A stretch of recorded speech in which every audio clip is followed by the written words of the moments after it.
Queridos irmãos e irmãs, uma alegria mais uma vez contar com a presença de vocês aqui, nesta casa de clemência e bondade, que também é casa de vocês. Porque sendo filhos de Nossa Senhora, a casa da mãe é sempre casa do filho.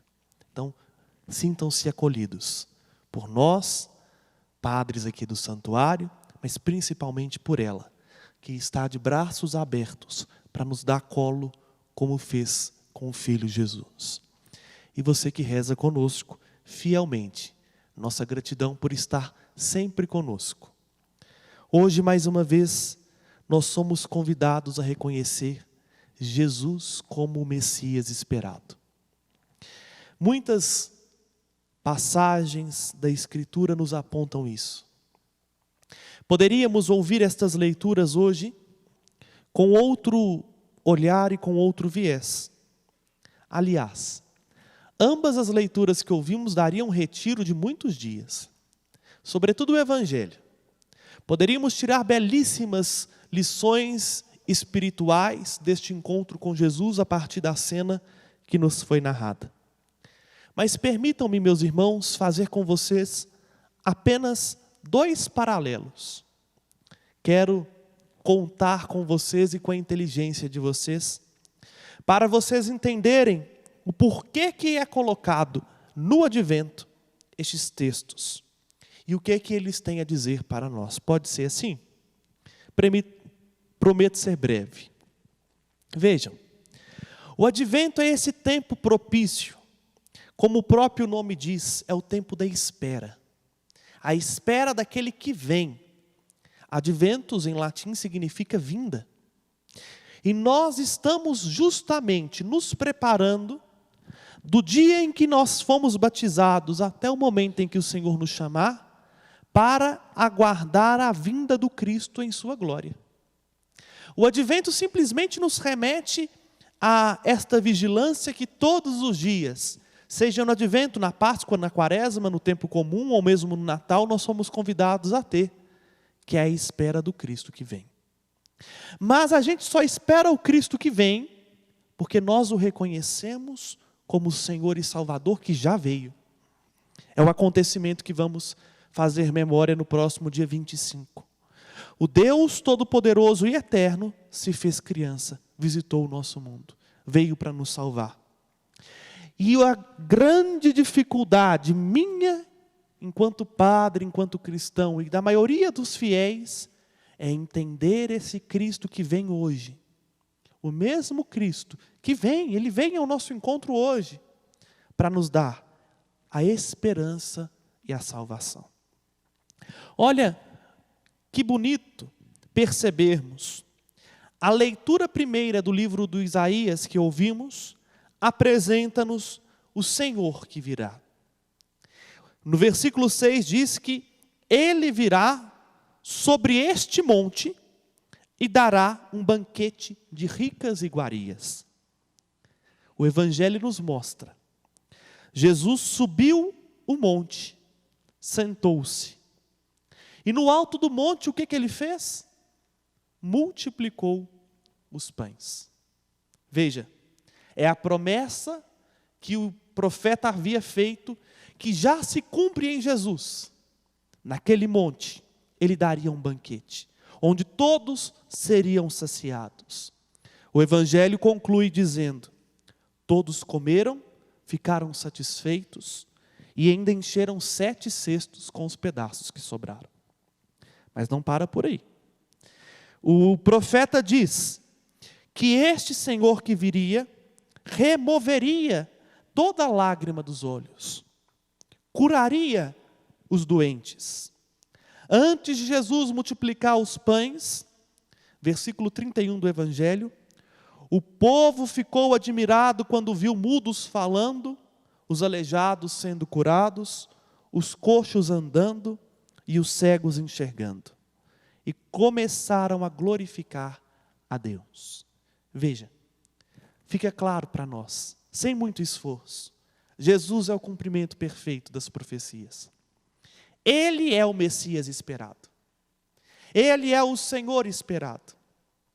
Por isso, quando nós percebermos a presença do Messias, é a hora em que nós vamos bradar com alegria: Ele é o nosso Deus, esperamos nele, Ele nos salvou. Este é o nosso Senhor, nele temos confiado e vamos nos alegrar e exultar por Ele nos ter salvo. Esse brado o Senhor quer que saia do nosso coração hoje, de reconhecê-lo como o Senhor, o Salvador, o Messias esperado pela nossa vida. Veja, este é o primeiro paralelo que eu gostaria de fazer com vocês, para perceber que Jesus, e isso que nos foi atestado no Evangelho, que não foi uma construção, o evangelista não parou, foi caçar lá na Escritura, vamos ver o que aconteceu para colocar aqui em pinceladas com Jesus. É fato histórico, é real, é concreto. Eles viram, testemunharam, por isso nos relatam. É o cumprimento perfeito da lei, é o cumprimento perfeito da palavra. Por isso, se o nosso coração repousar nele, nós teremos tudo. Mas há um outro paralelo, e eu termino com ele, para a gente tirar a grande lição desta liturgia do Advento. O ato da multiplicação de Jesus, há algumas palavras que daqui a pouco nós ouviremos. Ele tomou o pão, deu graças, partiu. Quando nós ouviremos isso? Daqui a pouco, no altar. Quando nós, repetindo o mandamento que Ele nos mandou, a perpétua presença do Senhor na Eucaristia, nós começamos exatamente com essas palavras. Tomou o pão, deu graças, partiu e entregou aos seus discípulos. Para nos mostrar algo muito bonito, meus irmãos. E aqui eu preciso dizer algo, e sei que estou em televisão, e não tenho problema nenhum em dizer isso. Há muita gente ensinando bobagem por aí, inclusive padres, porque não tem mais a fé, porque não acreditam que Jesus é Deus, e por Ele ser Deus nada é impossível, e começam a dizer que essas passagens do Evangelho não tem nada de extraordinário. Não tem para quem não tem fé, porque eu nunca vi uma pessoa com 7 pães fazer multiplicar para uma multidão comer. Eu nunca vi alguém chegar coxo e sair andando, cego e ficar enxergando e não ter nada de extraordinário. Para muita gente fala, não, isso foi só uma partilhazinha que Jesus fez. Não era bem assim não. Juntou um pouquinho dali, um tiquinho dali e pronto, todo mundo comeu. Mentira. Nós que cremos que Jesus é o Cristo, cremos piamente que esta passagem da Escritura aconteceu. E aconteceu não porque Jesus saía mostrando poder por aí. Não porque Jesus precisava de fazer isso. Mas entendamos, meus irmãos, a lógica dos sinais que Jesus realiza é para que eu e você, olhando para Ele, tenhamos a certeza, Ele é Deus conosco, Deus que tem compaixão. Todo milagre que Jesus fez, e aí a gente pode até entender, porque Jesus não saiu curando a torta e a direito, né? Jesus curou alguns, para nos mostrar que quando Ele subisse aos céus, tudo aquilo que Ele fez serviria de sinal para que nós percebêssemos que Ele é o Senhor.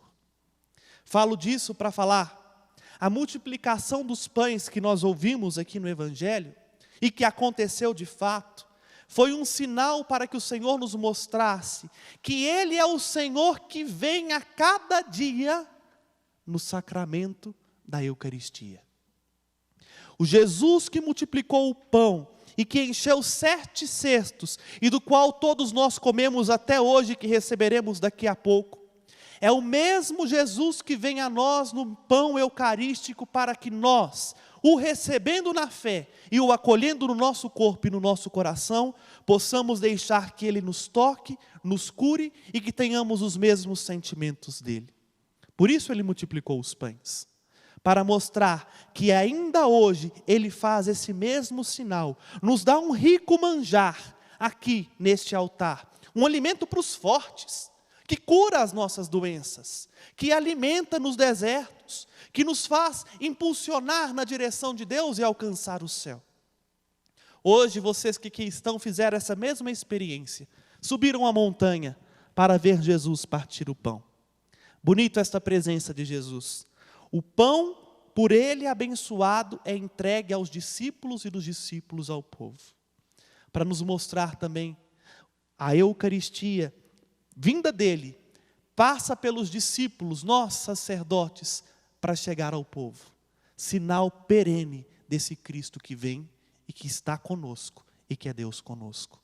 Por isso não precisamos ter medo. Por isso não precisamos mais nos desesperar. A nossa vida tem um alvo, tem uma meta. É este Senhor. Ele é verdadeiramente aquele a qual nós esperamos. Ele é o sentido que a gente tanto busca para a nossa existência. Ele pode nos dar tudo, desde que os nossos olhos se abram para reconhecê-lo como nosso Deus, que nos salva, que nos cura, que nos chama a uma vida nova e que vem ao nosso encontro. Seja pelos sinais a cada dia na nossa vida, seja pelo grande sinal que é a sua presença perpétua na Eucaristia. Que ao recebermos o Senhor neste pão consagrado, neste vinho ofertado e que se transformam pela força do Espírito nele, sejamos nós agraciados e sejamos nós renovados na esperança e na certeza. Ele ainda continua nos alimentando. Ele está no meio de nós. E porque Ele está no meio de nós, não há por que temer. Não há por que vacilar. A nossa vida está segura nas mãos dEle, que é o Senhor, que veio uma vez na história, que vem hoje ao nosso encontro na Eucaristia e que aguarda eu e você, santos, puros, fiéis, para quando Ele vier em sua glória. Assim seja. Amém. Com confiança, elevemos a este Senhor, que agora nos alimentou com a palavra e nos alimentará com o seu próprio corpo, as nossas preces.